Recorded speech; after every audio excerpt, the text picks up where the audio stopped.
Khan, British Pakistani journalist. I'm here to present a new program today. It's called The Unfiltered with Ziz. And in this program, I have two wonderful participants, Mr. Zulkarnain Tahir, who's an award-winning journalist and is also senior political analyst. I also have Mr. Ismail Qasim, who's a very familiar face. He's a TV anchor. He's also a political analyst. I welcome you both in my program. Thank you. And today's episode, we definitely talk about the current situation in Pakistan, the political and economically, because this is not just talk of the town. Actually, this is talk of the global, the worldwide. We've been talking. So we'll also look into where Pakistan are heading, what's Pakistani going to do about it, and what is the future of Pakistan. So I'll take this question to you. What do you think, as you are the senior political analyst we have right now in this program? Yeah. Thank you very much for your kind words for me and Ismail as well. Yeah, Pakistan right now, very chaotic situation, and you see the major question being arisen everywhere, that is the rule of law. I think after 80s, for the first time, we're hearing about the military courts and civilian being tried over there. So this is a kind of very unfortunate state of affairs currently. But one can hope things get better in coming days. But primarily, I think we are descending into chaos, and this chaos, and I wish and hope, must not lead towards a civil war kind of thing we witnessed next in few Syria. weeks is going to be very dramatic, honestly. And you see, hearing Imran Khan yesterday, he's saying the 80% chances of my arrest is in tomorrow, and people still are worried as a whole. Okay, what's going to happen? I mean, if he's arrested, the same situation we would witness, what we witnessed in May 9, or you see the establishment and the local administration has managed things like you see around 8,000 people got arrested across the country, mostly from Punjab, anticipating that next time when they lay hand on Imran Khan, not such a terrible reaction come out. So one hopes that in that context, things remain, you see, peaceful in a way, and coming back to that thing, what I believe that what happened to Pakistan Tehreek-e-Insaf is a one famous line, that is what you ask for it, what Imran asked for it. He himself took the party to the blind alley, now he's facing the music. So coming back to you, what do you think? How do you see next couple of weeks? I see the next couple of weeks not necessarily calm. There's a storm that is brewing, and it's almost about here. It's just not limited to the current situation of the country. If we trace back our history, go back 75 years or so, we see that traces of it are over there too. We could easily say that this thing or that thing is the reason, or he is to be blamed, or that institution is to be blamed. But overall, on a larger perspective, you need to understand that there are constitutionally mandated boundaries that every institution needs to follow. But sadly, that has never been the case. When you talk about establishment, it has crossed its limits every now and then. When you talk about political parties, they are a bit selfish in this regard that they just want to occupy the seats. They just want to get into power, irrespective of the fact that they leave precedents that the other political parties tend to follow and later on. Then you come out to the judiciary, rule of law. Mr. Zulkarnain pointed it out.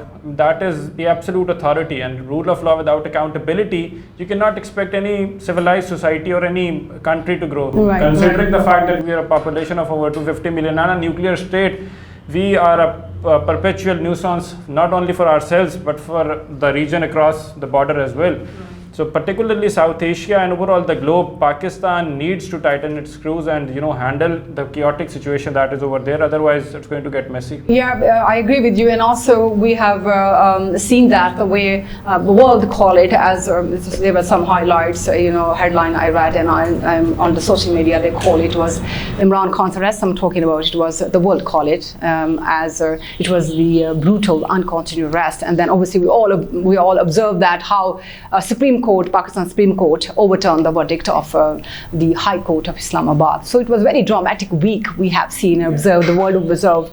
So which is not good, obviously, for Pakistan. At the same time, and since we, being a political analyst and writer, me, Ismail, seeing what really happening here, that is terrible. In sense, you see, we have we simply have made joke out of everything. Like you see the political system has become a joke. Yeah.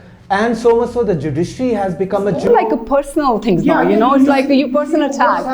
I was talking to one of my friend, my English journalist, and he was rightly saying that to me. There was a couple of days back. He said, it seems like PDM plus establishment versus Imran Khan. Same with Imran Khan versus PDM and the establishment. So this is how international level, internationally people looking at. It's very sad for the Pakistan, for the country. Internationally people you see looking in that perspective, that is of banana republic.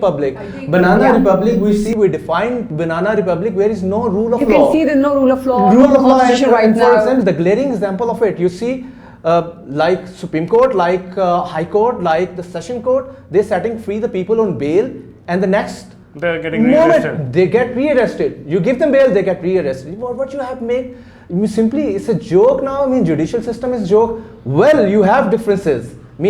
The political wrangling we see, and we see the long drawn-up battle between the military establishment and the political party, one political party. Yesterday it was PML Noon. Yesterday before it was PPP. Today it is PTI versus military establishment. But you see, you have not to cross certain lines. Like there must be rule of law, and in today's scenario, we see a terrible things.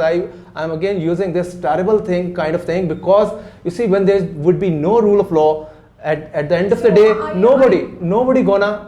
Right. Yeah, I have a question, because you are the obviously senior analyst, a political analyst. I have this question. This is from kind of like outside Pakistan, people looking how the PDM leaders attacked Chief Justice of Supreme Court.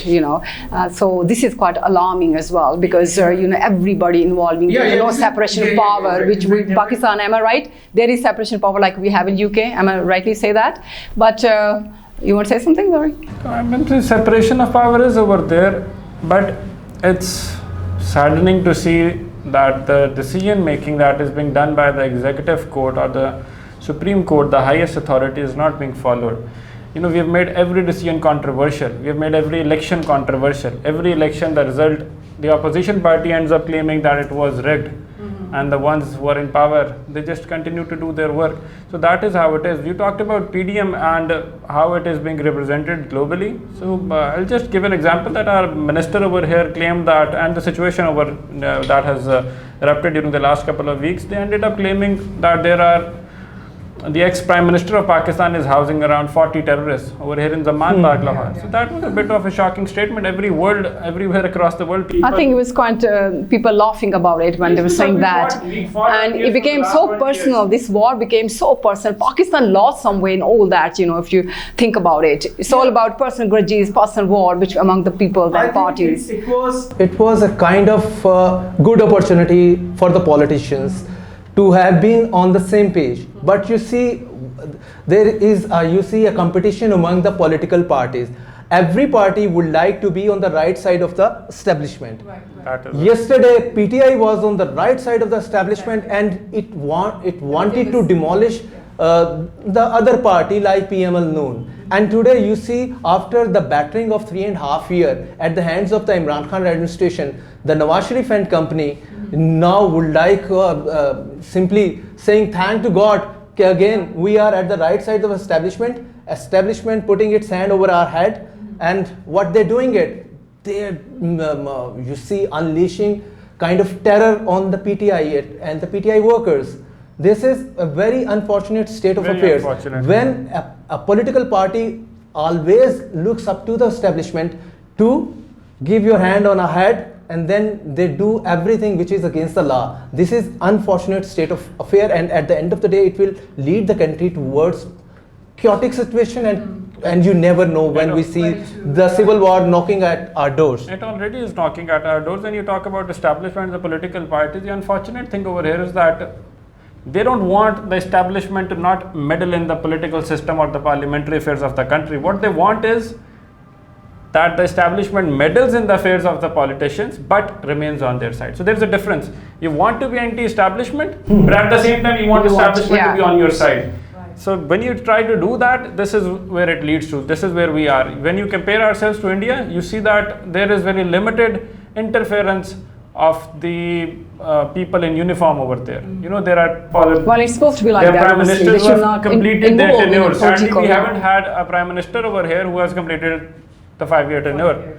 So it's very sad though, very because unfortunate. it's not good for the country, any democratic country, nobody complete 5 years. And I think it would not be fair if we don't talk about 9th May and we shed the light and we look whether it could have been avoidable. So what do you guys think? To me, it was very much avoidable. And if you go back, trace back its roots, I think that is a 14-month narrative of Imran Khan.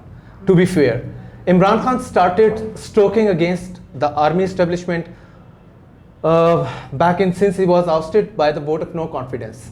What I think why he did that, because he thought that establishment is everything in Pakistan. Power rested with establishment and power rests with establishment. Why he couldn't move beyond that kind of thing? Because it was the military establishment that in fact established him as a big leader. Later on, you know, his popularity grew and grown by the day. He is the most popular leader of the country. But he forgot again the basic thing of this, that he got to do the politics of the people, not the politics of the establishment. He couldn't make the departure from that point, from the arena of the establishment to the arena of the people. And that's why he kept on pressing, pushing the establishment, intervene. Oh, establishment already intervened. He never been out of the political arena, you see. Never been out there. And what happened exactly, that he wanted, like, you've been helping me, you've been with me for the last 10 years now, stay with me. So he wanted divorce PDM and remarry me. Yeah. That didn't happen because it was new establishment, things fallen apart between them. So that thing, his hardcore, the supporters, his hardcore stance and his hardcore supporters bought that. And when he was arrested, and I think that was not a good optics by the Pakistan military. Imran Khan should have been arrested by police, Islamabad police, Punjab police, but not by the Rangers. But once this happened, his hardcore supporters thought that the military is all behind it, and already there was a 13-14 month narrative, anti-military narrative was there. And that exactly made them happen the 9th May, attack on the military installation. Although PTI still thinks that mob was taken over there by some elements of the agencies, but you see, that is the point which would be investigated So later. do you think, Ismail, sorry, I just want to ask you that. You can add this question. Do you believe that the manners they arrested Imran Khan, do you think his popularity has been raised by that? Imran Khan's popularity has increased with everything that the opposition has done. There's no disagreeing with that. Ever since he was ousted on the 9th April, plus 9th of April, 9th of May, 9th seems to have a very important element in Imran Khan's journey. So it has ensured that Imran Khan's popularity has increased. But once we are looking at the factors through which it could have been avoided, yes, obviously Imran Khan's arrest happens to be one of that. Imran Khan's narrative over the last year and a half, very hardcore stance, anti-American stuff, anti-military stance, that has proven to be important factors. But at the same time, the governance crisis that the PDM created were also there. People are so frustrated that they needed to vent out their frustration somewhere. It was not so much in love of Imran Khan. Had it been somewhere else, had there been somebody else, and this much frustration, this much economic crisis, this much... It's kind of disappointment of a lot of things. They have to show their frustration somehow. They had to show their frustration out. So they eventually came out. And when you talk about a mob, you do not discuss stuff that a mob is heading our way, so it will Exactly. be really choose, Yeah. it will pick and choose that we cannot burn this thing and we will burn that. They will burn everything that is in their way. And perfectly he mentioned that it's not only the anti-army sentiment stoked by Imran Khan, it was many other things, especially the inflation. People you see facing miserable lives, so a lot of frustration was boiling in that, and that volcanic thing erupted, if we see. Yeah, true, absolutely. And you see, and still I believe, you know, 9 May is behind us. Now I think we need to move forward. There should better sense prevail among the army ranks as well as the government. You see the way the establishment, military and the government is handling this thing. Yesterday, you know, there was statement from the government that we are going to try 500 women under that maybe military laws or the ATC. That is so unfortunate.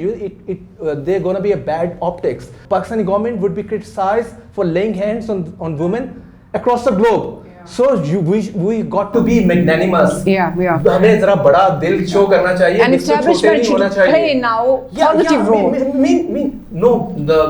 Maybe a few who were instigators took the mob over there. Maybe you try them and do in the civil. But no, बड़ा दिल करें, pardon करें उनको, माफ करें, ताकि आप not sowing the seed of hatred. You see, if it is already sown, तो उसको reap ना करें, उसको water मत करें. Don't let it become a tree of hatred. और ये सारा हमारी अगली जनरेशन को काटना पड़ेगा. And the future of the Pakistan. Yeah. Think for the Pakistan, think for a better future, and think about the institutional imbalances to end and a better relationship developing between the military establishment and overall masses.